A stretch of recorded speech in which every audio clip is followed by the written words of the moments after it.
মাথায় টুপি আর হাতে কাগজ, যে কাগজে লেখা জীবনের শেষ সনদ। তিনি মালয়েশিয়া প্রবাসী আব্দুস সাত্তারের ছোট ভাই। 22 বছর আগে বড় ভাই গিয়েছিলেন প্রবাসে। সেদিন হযরত শাহজালাল আন্তর্জাতিক বিমানবন্দরে বড় ভাইকে বিদায় জানিয়েছিলেন হাসি মুখে। কিন্তু সেই ভাইয়ের হাসি মুখটা আর দেখা হবে না কোনোদিন।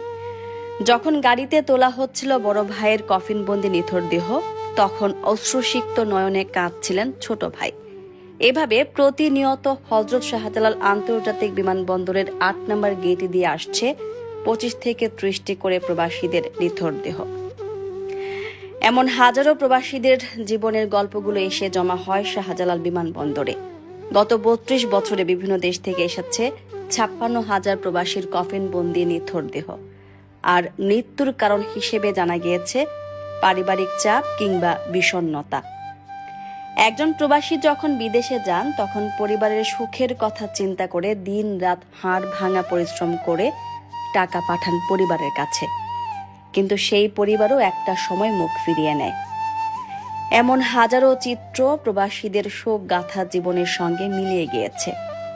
টাকার মেশিন মানুষটি যখন হারিয়ে যায়, তখন সেই মানুষটির নিথর দেহটি নিতে বিমানবন্দরে অনেক সময় কাউকে পাওয়া যায় না, কিংবা আসলেও বাবা কিংবা মা।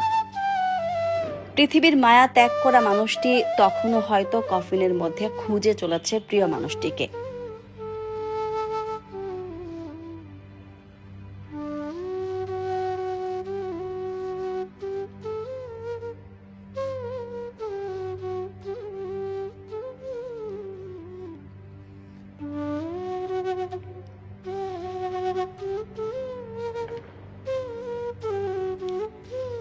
কিন্তু সেই মানুষটি হয়তো ধরেছে অন্য কারো হাত।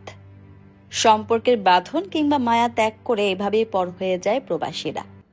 অর্থ যখন সব, তখন প্রবাসীদের আপন শুধুই পরিশ্রম। তাদের সঙ্গী হয় একাকিত্ব কিংবা নিথর দেহ। এভাবেই টাকার মেশিনগুলো হারিয়ে এক সময় অচল হয়ে যায় যন্ত্রগুলো।